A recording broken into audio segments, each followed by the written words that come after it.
Hai guys, selamat berjumpa kembali dengan novel populer viral kesayangan Anda ini. Saat ini admin ingin menghadirkan sebuah novel yang alur ceritanya sangat menarik dan seru. Novel ini berjudul Kaisar Agung Seni Bela Diri. Sebelum mengikuti keseruan ceritanya, mohon bantuan kalian untuk subscribe, like, dan share video-video yang ada di channel ini. Selamat menikmati.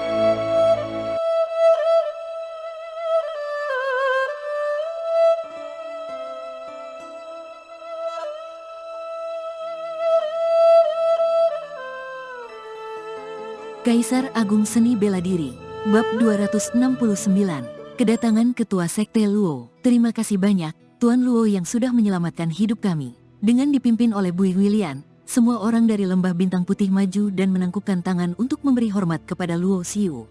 Luo Xiu hanya menanggapi ucapan terima kasih mereka dengan datar. Setelah itu, dia tidak memperhatikan mereka lagi. Dia ingat dengan jelas akan kejadian tempo hari. Segera setelah kompetisi kualifikasi memasuki alam rahasia misteri berakhir, mereka membawa Yan Siruo pergi dengan paksa. Tidak peduli apakah itu demi mendapatkan pedang perang peringkat menengah peringkat bumi yang dipinjamkan oleh Luo Xiu kepada Yan Siruo atau karena alasan lain. Intinya, Luo Xiu tetap tidak terlalu suka pada orang-orang Lembah Bintang Putih. "Kenapa kamu datang ke sisi pegunungan berawan ini? Ada urusan apa di Tanah Suci Lautan Awan?" tanya Luo Xiu sembari memandang Yan Siruo. Begini, dari cerita Yan Siruo, belum lama ini, seorang pesilat ulung dari Tanah Suci Lautan Awan melewati negara bagian Tanah Langit dan secara tidak sengaja melihatnya. Pesilat ulung itu mengatakan bahwa Yan Siruo memiliki bakat yang luar biasa dan bisa memasuki Tanah Suci Lautan Awan untuk berlatih. Hanya saja, pesilat ulung dari Tanah Suci Lautan Awan itu sepertinya memiliki urusan penting. Jadi, dia tidak tinggal lama dan segera pergi. Sebelum pergi, dia meninggalkan token dan mengatakan kepada Yan Siruo bahwa selama dia memegang token ini, dia bisa pergi ke Tanah Suci Lautan Awan dan menjadi murid di sana. Masalah ini menimbulkan sensasi hebat di Sekte Lembah Bintang Putih. Bagi mereka, Tanah Suci adalah sekte yang sangat termasyur. Jika Yan Siruo benar-benar bisa menjadi murid Tanah Suci Lautan Awan, status Lembah Bintang Putih pasti juga akan meningkat. Jika dibandingkan dengan sekte besar seperti Tanah Suci Lautan Awan, bahkan Sekte Matahari Hitam dan Sekte Sungai Panjang sama sekali tidak ada apa-apanya. Lembah Bintang Putih mengutus 2 Raja Bela Diri dan beberapa murid untuk mengantar Yan Siruo ke Tanah Suci Lautan Awan. Sepanjang jalan, Yan Siruo juga bisa mendapatkan beberapa pengalaman dan meningkatkan kekuatannya sehingga dia bisa memasuki Tanah Suci dengan bangga. Tak disangka, tidak lama setelah memasuki Pegunungan Berawan, mereka bertemu dengan seorang penguasa bela diri tua yang mendambakan kecantikan Yan Siruo. Di negara bagian Tanah Langit, tidak banyak penguasa bela diri yang berkuasa. Akan tetapi, di Pegunungan Berawan, keberadaan penguasa bela diri tua adalah hal yang umum dijumpai. Bagaimanapun juga, orang-orang di Lembah Bintang Putih itu terbiasa dengan situasi di negara bagian Tanah Langit. Mereka tidak tahu betapa berbahayanya situasi di dunia luar. Namun, setelah mendengar semua hal ini, Luo Xiu mengerutkan alisnya. Meski bakat kultivasi Yan Siruo bagus, dia hanya relatif kuat di level kultivator negara bagian Tanah Langit. Selain itu, dia belum bisa masuk 10 besar dalam kompetisi kualifikasi memasuki alam rahasia misteri. Bakat kultivasi seperti itu hanya bisa dianggap baik, bukan yang terbaik. Di sekte besar seperti Tanah Suci Lautan Awan, bahkan jenius top di negara bagian Tanah Langit mungkin juga tidak akan terlalu dihargai. Mengapa pesilat ulung itu menyukai Yan Siruo? Luo Xiu merasa bahwa pasti ada beberapa rahasia yang tidak dia ketahui. Mungkinkah latar belakang Yan Siruo terkait dengan Tanah Suci Lautan Awan, atau dia memiliki beberapa karakteristik tubuh khusus sehingga dia disukai Tanah Suci Lautan Awan? Tanya Luo Xiu yang tampak bingung. Tidak peduli dilihat dari aspek manapun, bisa bergabung dengan Tanah Suci memang merupakan kesempatan besar. Bagaimanapun juga, fasilitas untuk berkultivasi di Tanah Suci jauh lebih baik dari Lembah Bintang Putih yang kecil. "Kak Luo, kenapa kamu datang ke Pegunungan Berawan?" tanya Yan Siruo. "Aku kesini untuk mencari bahan," jawab Luo Xiu sambil tersenyum. Luo Xiu tidak bisa mendapatkan jawaban atas hubungan Yan Siruo dan Tanah Suci Lautan Awan. Jadi, dia tidak bisa berkata lebih banyak. "Bagaimana kalau kamu pergi ke Tanah Suci Lautan Awan bersamaku?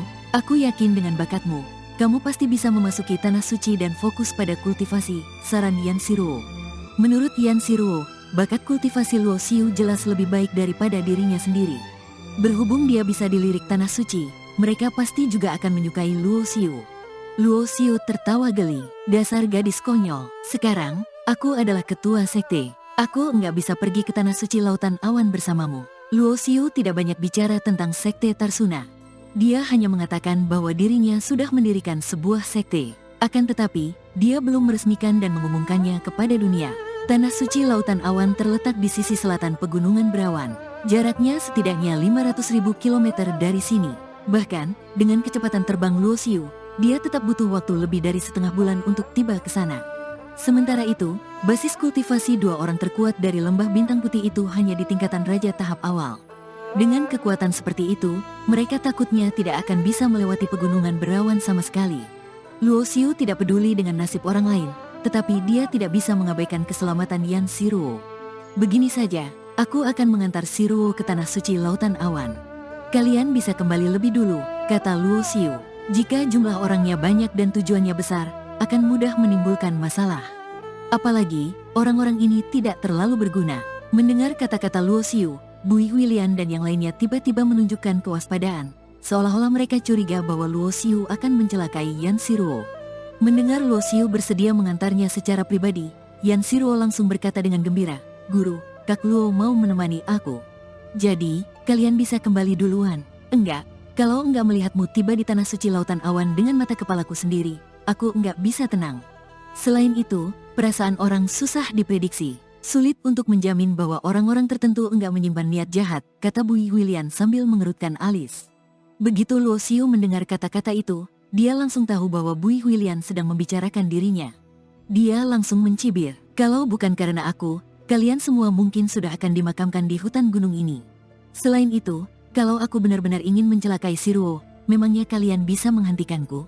"Kamu," Bui Huilian hendak meluapkan amarahnya, tetapi ditahan oleh seorang raja bela diri sektenya dari samping. Mereka semua tahu betul bahwa kata-kata yang diucapkan oleh Luo Xiu adalah kebenaran. Luo Xiu bahkan sanggup membunuh penguasa bela diri tua tadi. Jika benar-benar ingin mencelakai Shiruo, dia bisa langsung menyerangnya. Dia tidak perlu repot-repot menyelamatkan mereka. Namun, Bui Huilian tetap bersikeras untuk melawan Luo Xiu. Dia mencibir sembari berkata, "Kamu nggak perlu mengkhawatirkan urusan Lembah Bintang Putih kami." Mata Luo Xiu menatap Bui Huilian dengan mata yang sedikit menyipit. Luo Xiu tidak tahu kapan dia telah menyinggung Bui Huilian, tetapi wanita tua itu selalu mencari masalah dengannya. "Kak Luo," Yan Shiruo menarik lengan baju Luo Xiu. Sepertinya, dia takut Luo Xiu akan menyerang Bui Huilian. Luo Xiu tentu tidak ingin berdebat dengan wanita tua itu. Dia lantas mengeluarkan sebuah token giok dan menyerahkannya kepada Yan Shiruo, lantas berkata, "Kalau kamu menghadapi bahaya, hancurkan token giok ini. Aku akan datang secepatnya." Setelah berkata demikian, Luo Xiu langsung mendengkus dingin. Dia melompat ke depan dan menghilang di langit secepat cahaya. Setelah berpisah dari sekelompok orang dari Lembah Bintang Putih itu, Luo Xiu terus mencari batu kemurnian di Pegunungan Berawan. Namun, area pegunungan ini sangat besar. Jika ingin mencari bahan tertentu di tempat itu, sama saja dengan mencari jarum di tengah tumpukan jerami. Tiba-tiba, Luo Xiu merasakan sesuatu. Dia menoleh ke belakang, lalu melihat belasan sinar membelah langit dan terbang menuju gunung yang menjulang tinggi di kejauhan. Luo Xiu tahu bahwa gunung yang menjulang tinggi itu adalah tempat gerbang Sekte Murawa, yakni sekte yang berada di dekat Pegunungan Berawan berada. Tepat pada saat ini, di antara belasan sinar di langit, salah satu dari mereka tiba-tiba turun dan tiba di depan Luo Xiu, lalu menjelma menjadi seorang pemuda berbaju biru. "Halo, kawan, namaku Lan Zifeng. Apa kamu juga akan berpartisipasi dalam konferensi alkimia 100 tahun yang diadakan Sekte Murawa?" tanya pemuda berbaju biru itu sambil menangkupkan tangannya. "Konferensi alkimia 100 tahun? Luo Xiu tertegun sejenak. Kemudian, dia mengingat-ingat beberapa informasi yang digalinya tentang Sekte Murawa. Sekte Murawa terletak di dekat Pegunungan Berawan. Pegunungan Berawan kaya akan berbagai jenis ramuan spiritual. Sekte Murawa yang terkenal akan alkimianya mengadakan konferensi alkimia setiap 100 tahun sekali. Saat itu, berbagai orang kuat dan ahli seni bela diri di dekat Pegunungan Berawan akan datang berbondong-bondong ke tempat itu. Lantaran diadakan setiap 100 tahun sekali, konferensi ini disebut juga sebagai konferensi alkimia 100 tahun. Beberapa pil langka dan berharga akan dilelang atau diperjualbelikan di sana. Selain pil, kultivator seni bela diri lainnya juga bisa memperdagangkan harta mereka satu sama lain. Konferensi ini bisa dianggap sebagai pameran dagang skala besar. Dalam hati, Luo Xiu merasa takjub. Kehadirannya di sini kebetulan bertepatan dengan waktu konferensi alkimia yang diadakan Sekte Murawa sekali dalam seabad. Luo Xiu kesulitan menemukan batu kemurnian di Pegunungan Berawan. Jika berpartisipasi dalam konferensi alkimia Sekte Murawa, dia mungkin bisa setiap 100 tahun sekali. Saat itu, berbagai orang kuat dan ahli seni bela diri di dekat pegunungan berawan akan datang berbondong-bondong ke tempat itu. Lantaran diadakan setiap 100 tahun sekali, konferensi ini disebut juga sebagai konferensi alkimia 100 tahun. Beberapa pil langka dan berharga akan dilelang atau diperjualbelikan di sana. Selain pil, kultivator seni bela diri lainnya juga bisa memperdagangkan harta mereka satu sama lain. Konferensi ini bisa dianggap sebagai pameran dagang skala besar. Dalam hati, Luo Xiu merasa takjub. Kehadirannya di sini kebetulan bertepatan dengan waktu konferensi alkimia yang diadakan Sekte Murawa sekali dalam seabad. Luo Xiu kesulitan menemukan batu kemurnian di pegunungan berawan. Jika berpartisipasi dalam konferensi alkimia Sekte Murawa, dia mungkin bisa menemukan bahan itu dari orang-orang yang berdagang di sana. Luo Xiu tidak merasakan niat jahat dari pemuda berbaju biru bernama Lan Zifeng itu. Sebaliknya, dia merasakan sensasi deja vu yang samar. Mereka sepertinya pernah bertemu, tetapi Luo Xiu tidak bisa mengingatnya. Namaku Luo Xiu. Aku memang mau berpartisipasi dalam konferensi alkimia Sekte Murawa, ucap Luo Xiu yang juga menangkupkan tangannya. Hehe, berhubung tujuan kita sama, bagaimana kalau kita pergi bersama-sama, ajak Lan Zifeng sambil tersenyum. Pada saat yang sama, belasan sinar lain yang memelesat di langit juga berhenti. Mereka semua adalah pria dan wanita yang tampak muda. Basis kultivasi mereka rata-rata berada di tingkatan raja. Luo Xiu tidak menyembunyikan basis kultivasinya. Basis kultivasi level kelima tingkatan raja bukanlah yang tertinggi di antara orang-orang itu, tetapi sudah termasuk di tingkat menengah ke atas. Sikap para kultivator seni bela diri muda ini terhadap Luo Xiu cukup baik.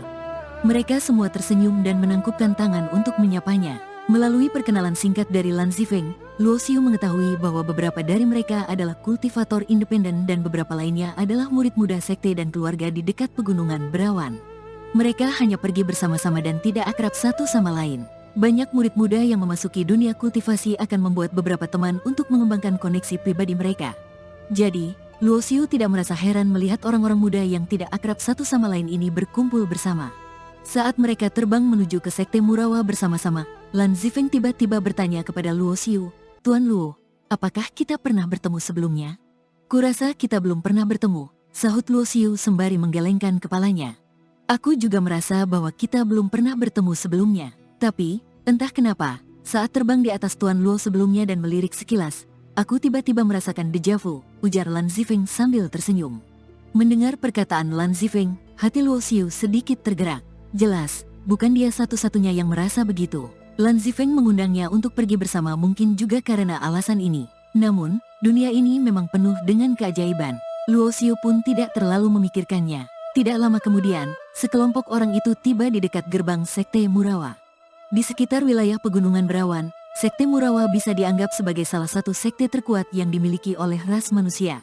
Ketua sektenya adalah pesilat ulung tingkatan pangeran. Dengar-dengar, sekte ini juga memiliki santo bela diri veteran yang telah mengasingkan diri dari dunia selama bertahun-tahun.